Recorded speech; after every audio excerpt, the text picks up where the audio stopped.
देखा हर जतन बहु रही न दक्ष कुमारी, दिए मुख्य गण संग तब विदा कीन त्रिपुरारी,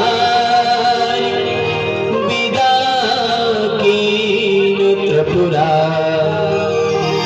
जो बार बार मनाने पर भी माता सती नहीं मानी, तो भगवान भोलेनाथ ने पिता की यज्ञ में जाने की आज्ञा दे दी। पिता भवन जब गई भवानी, पिता भवन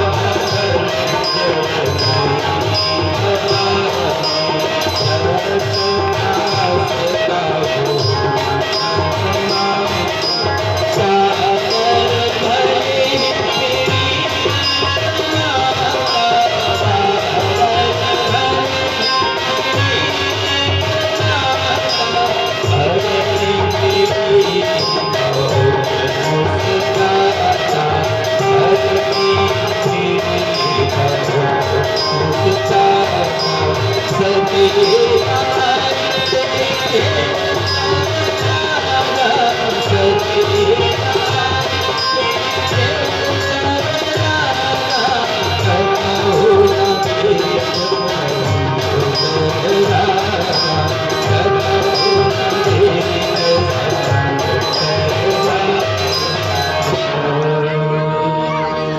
जब माता सती अपने पिता के यज्ञ में सम्मिलित होने गई और जैसे ही भवन में प्रवेश किया तो किसी ने भी उनका सम्मान नहीं किया, क्योंकि सबको प्रजापति दक्ष का भय था।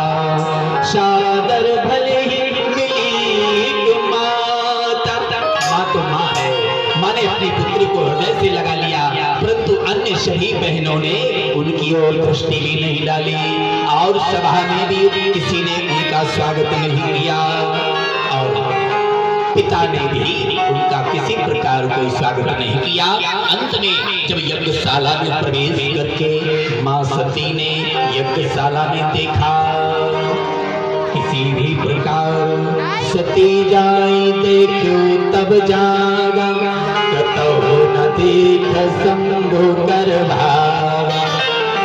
छोटे से छोटे देवताओं के भी स्थान है, आसन है, उनके भोग पद प्रतिष्ठा है, लेकिन मेरे भोलेनाथ का कहीं कोई स्थान नहीं, कोई आसन नहीं, कोई भोग नहीं। तब माता सती ने अरुद्र भागम तम देक्ष चातरम पित्रा च देवे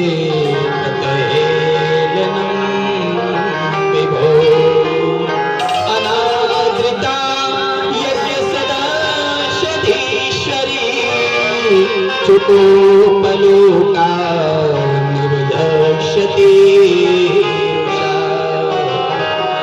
माता सती अरुद्र भागम तमवेक्ष चातरम, अपने प्रभु भगवान महादेव का कहीं कोई भाग ना पाकर माता सती भयंकर क्रोध में आ गई और पिता दक्ष को फटकारते हुए डांटते हुए बोली, तुम जैसे महापापी के पुत्री के रूप में मैंने जन्म लिया, तुम्हें पिता कहते हुए भी लज्जा आती है और शिवद्रोही की पुत्री में कहलाऊंगी। संसार में जीवित रहने से तो श्रेष्ठ है कि मैं अपने भोलेनाथ के अपमान का प्रायश्चित करते हुए ना तो मैं अब अपने भोलेनाथ के पास लौटकर जा सकती हूँ और ना ही मैं तेरे जैसे शिवद्रोही की पुत्री कहलाकर जीवित रहना चाहती हूँ। इसलिए माता सती ने बार बार भोलेनाथ से हृदय में क्षमा मांगी। प्रभु भोलेनाथ, मैंने आपकी आज्ञा का उल्लंघन किया, इसलिए मेरा यही दंड है, यही मुझे दंड मिलना चाहिए। और माता सती बार बार भोलेनाथ का ध्यान करते हुए तब चिते चढ़े जो शंकर कहे, प्रभु अपमान समुझ भगवान भोलेनाथ ने आते समय समझाया तो देवी वहां मत जाइए, वहां आपका जाने का कोई काम नहीं, परंतु मैंने नहीं माना। तजे हम तुरंत देहते ही है तू, और धरि चंद्र मौली रस के तो अस कहीं जोग अगिन तनु चारा, भयो सकल मख आकारा। माता सती ने तुरंत तजे हम तुरंत देते तो, और धरि चंद्र मौली रस के तो। हृदय में भगवान भोलेनाथ का ध्यान करके माता ने योग अग्नि के द्वारा और उसी यज्ञ कुंड में अपने शरीर को त्याग दिया। बोलिए सती महारानी की जय। सती मरण सुनो संभुगन, लगे करन मग जग विद्वंस बिलोक भगो, रक्षा की मुनीस, रक्षा की मुनीस। और जब भगवान शिव के गणों ने देखा माता सती का देहांत हो गया, उन्होंने देह को त्याग दिया, तो सारे शिवगण पूरी यज्ञशाला में उत्पात करने लगे, यज्ञ कुंड को खंड खंड करने लगे। और कोई शिवगण उस उपद्रव करते हैं, कोई पांडाल को उखाड़ देते हैं, कोई तंबू उखाड़ देते हैं, कोई भोजनशाला में यज्ञशाला में यज्ञ कुंडों को उखाड़ देते हैं, कोई खीर आदि दही मट्ठा आदि के कुंडों में स्नान हर हर महादेव करते हुए जो भोजन व्यवस्था की गई थी, उन खीर दूध आदि के दही आदि के कुंडों में स्नान करके यज्ञ कुंड का सर्वनाश करने लगे। और इस प्रकार जब भृगु जी महाराज ने शिव गणों को उत्पात करते देखा तो उन्हें दंडित करके डांट करके वहां से भगाया। और जब शिवगण भागते हुए वहां से अपनी ओर भगवान शिव की ओर प्रस्थान करते हैं तो मार्ग में नारद जी महाराज पहले ही भोलेनाथ को जाकर सूचना देते हैं, माता सती का मरण हो गया। समाचार तब शंकर पाए, वीरभद्र करे क्रोध पठाए। जैसे ही भगवान भोलेनाथ ने समाचार सुना माता सती ने देह त्याग दिया, सुक्रुद्धा सुदुष्ट क्रुद्धा सुदुष्टो जपुटा सधोगति जटा तविंस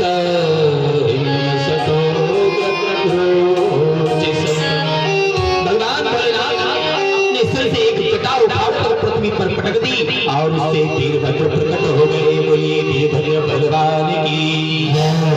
और आदेश दिया, जाओ और उस दक्ष के यज्ञ का विध्वंस कर डालो।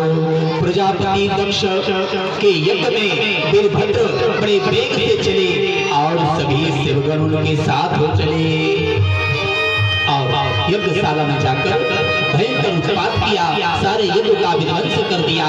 और अनेक प्रकार से जो प्रजापति दक्ष के संगी थे, साथी थे, उनको अनेक प्रकार से खंडित किया। और इस प्रकार भगवान प्रजापति दक्ष ने भगवान भोलेनाथ का जो अपमान किया, उसके अपराध स्वरूप सारे यज्ञ का विध्वंस हो गया। और अंत में वीरभद्र ने भगवान भोलेनाथ के त्रिशूल के द्वारा और प्रजापति दक्ष का मस्तक काटकर उसी यज्ञ कुंड में स्वाहा कर दिया। बोलिए वीरभद्र भगवान की। सारे यज्ञ का विध्वंस हो जाने पर सभी शिवगण अपने धाम को लौट गए और यहाँ यज्ञ का विध्वंस हुआ। सभी देवताओं में त्राही त्राही हुई, यह अपराध हुआ। प्रजापति दक्ष ने भगवान भोलेनाथ का अपमान किया और सभी देवता मिलकर भगवान भोलेनाथ को मनाने जाते हैं, उनकी स्तुति करते हैं और अनेक प्रकार से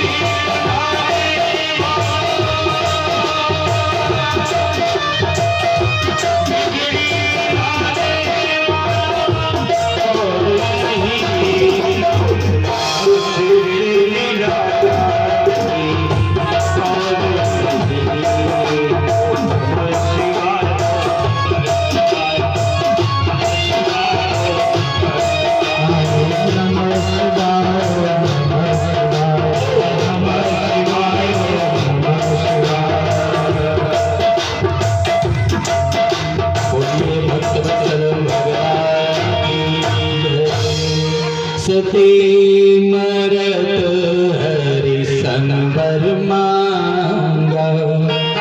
जन्म जन्म जन्म जन्म सिर पर अनुरागा, सती मरण सिर हरिशन वर मांगा। माता सती ने मरते समय भगवान भोलेनाथ से यही वरदान मांगा था, भोलेनाथ जन्म जन्मांतरों तक मुझे आपके ही चरणों की सेवा प्राप्त हो। और यही माता सती ते कारण हिमगिरि भई जाई, जन्मी पार्वती तन पाई। माता सती दूसरे जन्म में पार्वती के रूप में प्रकट भई। बोलिए जगदम्बे मात की। और सभी देवताओं ने भोलेनाथ की स्तुति की।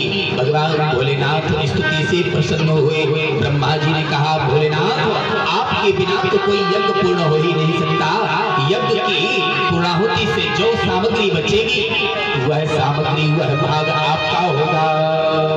तब भोलेनाथ प्रसन्न हुए और सभी देवताओं को स्वस्थ किया। अब सभी देव मिलकर के उस यज्ञ को पूर्ण करते हैं। भगवान श्री हरि प्रकट हो गए। बोलिए भक्तवत्सल भगवान की जय। भगवान भोलेनाथ की स्तुति करते हुए भगवान श्री हरि ने भगवान की प्रशंसा की और सभी देवताओं ने भोलेनाथ की जय जयकार करी, भगवान श्री हरि की जय जयकार करी। और भगवान श्री हरि अंतर ध्यान हो गए। और प्रजापति दक्ष को भगवान भोलेनाथ ने प्रसन्न होकर के बकरे का मोह लगा दिया। और बकरे का मोह लगाकर उन्हें पूर्ण रूप से स्वस्थ कर दिया। और प्रजापति दक्ष ने उसी बकरे के मुंह से बम बम बम कहते हुए भगवान भोलेनाथ की स्तुति करी। और आज भी भगवान भोलेनाथ के भक्त जब भी भगवान शिव के मंदिर में जाते हैं तो बम बम बम बम करके भोलेनाथ को उनके ससुर बाबा प्रजापति दक्ष की याद दिलाते हुए कहते हैं, प्रभु प्रसन्न हो जाइए। बोलिए भक्तवत्सल भगवान की श्री राधे। समय भाव और 4 बजने वाले हैं। कथाओं का बड़ा विस्तार है। अब श्रोताओं से कथा स्पर्श मात्र करते हुए आगे बढ़ने का प्रयास करते हैं, क्योंकि एक कथा पर यदि 10-5 मिनट का भी समय लगाया जाए तो 7 और 8 बजने में कोई संकोच नहीं होगा। इसलिए समय पर श्री कृष्ण श्री राम जन्मोत्सव हो जाए, इसके लिए कथाओं को स्पर्श करते हुए आगे बढ़ने का प्रयास करते हैं। बोलिए भक्तवत्सल भगवान की जय। मैत्रेय जी कहते हैं, महाराज मनु शतरूपा के जो 2 पुत्र हुए, प्रियव्रत और उत्तानपाद, उनके एक पुत्र उत्तानपाद के पुत्र ध्रुव जी महाराज, इन्होंने 5 वर्ष की अवस्था में भगवान श्री हरि को प्राप्त कर लिया। 6 माह तक अन्न जल त्याग कर, श्वास को रोक कर भगवान श्री हरि की आराधना की। और भगवान श्री हरि ने नन्हे से भक्त को प्रकट होकर दर्शन दिया। और ध्रुव जी महाराज ने भगवान श्री हरि की स्तुति की। नन्हे से 5 वर्ष के बालक स्तुति करना नहीं जानते, परंतु भगवान श्री हरि ने जैसे ही उनके कपोल पर अपना हस्त कमल संत स्पर्श कराया, सो ध्रुव जी महाराज भगवान की स्तुति करने लगे। और ध्रुव जी महाराज ने भगवान की स्तुति करते हुए कहा, श्रीवत्सांकं घनश्याम पुरुषं वनमालिनं शंख चक्र गदा पद्मे रविव्यक्त चतुर्भुजम्। भगवान श्री हरि की ध्रुव जी महाराज ने सुंदर स्तुति करी। और ध्रुव जी महाराज को अटल पदवी प्रदान करके भगवान श्री हरि अंतर ध्यान हो गए। बोलिए ध्रुव जी महाराज की जय। भक्तवत्सल भगवान की जय। इन ध्रुव जी महाराज की ज्येष्ठ माता सौतेली माता सुरुचि देवी और इनकी माता सुनीति। सुरुचि कौन है? जो हमारे भीतर अपनी इच्छानुसार आचरण करने वाली प्रवृत्ति है, वह सुरुचि है। और सुनीति कौन है? जो सुनीति जो वेद और शास्त्र के बताए अनुसार मार्ग पर चलती है और उसका अनुसरण करती है, वह सुनीति। और जो वेद शास्त्र के बताए मार्ग पर चलने वाली स्त्रियां होती है अर्थात प्रवृत्ति होती है, उसके यहाँ ध्रुव जैसा पुत्र उत्पन्न होता है। बोलिए भक्तवत्सल भगवान की जय। सुरुचि के पुत्र उत्तम को एक बार यक्षों ने मार दिया, तो ध्रुव जी महाराज ने यक्षों से भयंकर युद्ध किया। तब ब्रह्मा जी के समझाने पर ध्रुव जी महाराज शांत हुए। श्री मैत्री मुनि ने आगे इसी ध्रुव वंश का विस्तार से वर्णन किया। इसी वंश में महाराज अंग हुए और वे भी बड़े प्रतापी हुए, परंतु उनका पुत्र वेद बड़ा दुष्ट हुआ। इसी वंश में महाराज पृथु हुए, जिन्होंने पृथ्वी का एक छत्र शासन किया और इस पृथ्वी को समतल करके इस पृथ्वी को इस योग्य बनाया कि मानव मात्र इस भूमि का सदुपयोग कर सके, अन्यथा यह पृथ्वी ऊबड़ खाबड़ थी। इसे पृथु महाराज ने ही समतल बनाया। बोलिए पृथु जी महाराज की जय हो। श्री मैत्री जी कहते हैं, विदुर जी एक बार पृथु जी महाराज इस पृथ्वी पर रुष्ट हो गए थे, तो पृथ्वी को दंडित करने की इन्होंने कसम खाई, संकल्प लिया, हे वसुंधरे मैं तुम्हें नष्ट कर दूंगा। तो पृथ्वी देवी पृथु जी महाराज का प्रभाव नहीं जानती थी। पृथ्वी ने अन्न आदि सभी वस्तुओं को अपने गर्भ में छुपा लिया था। तब पृथु जी महाराज ने पृथ्वी की स्तुति करी और पृथ्वी भगवान पृथु से क्षमा मांगती है। सनक सनातन सनत कुमार चारों भैया पृथु जी महाराज को सुंदर उपदेश प्रदान करते हैं और अंत तो गत्वा पृथु जी महाराज भगवान श्री हरि से एक ही वरदान मांगते हैं, प्रभु आपकी कथा सत्संग चरित्र सुनने के लिए मुझे 10,000 कानों का वरदान चाहिए। सज्जनों, जिन हरि कथा सुनहि नहीं काना, श्रवण रंध्र हरि भवन समान। हम साधारण मानव मात्र 2 कानों से भी भगवान श्री हरि की कथा सुनने के लिए कथा के लिए समय नहीं निकाल पाते और इन कानों का सदुपयोग नहीं कर पाते। और महाराज पृथु भगवान से भगवान की कथा सुनने के लिए 10,000 कानों को मांगते हैं। इसी वंश में महाराज नाभि, इसी वंश में महाराज भरत जो आगे जड़ भरत कहलाए, इसी वंश में महाराज भरत जिनके नाम से ही यह भारत भूमि कहलाई। भरत जी महाराज और एक राजा हुए रहुगण। इन दोनों का बड़ा सुंदर संवाद हुआ और महाराज भरत जी ने रहुगण का कल्याण किया, सुंदर धर्मोपदेश देकर उसे तृप्त किया। फिर आगे भुवन को शादी का वर्णन किया, लोकों का वर्णन किया। ऊपर के 7 लोक, नीचे के 7 लोक, भू भुवा स्वा जना महा नपः सत्य और ध्रुव लोक, और नीचे अतल वितल सुतल तलातल रसातल महातल और पाताल, नीचे के 7 लोक। 7 लोक पृथ्वी से ऊपर के और 7 लोक पृथ्वी से नीचे के।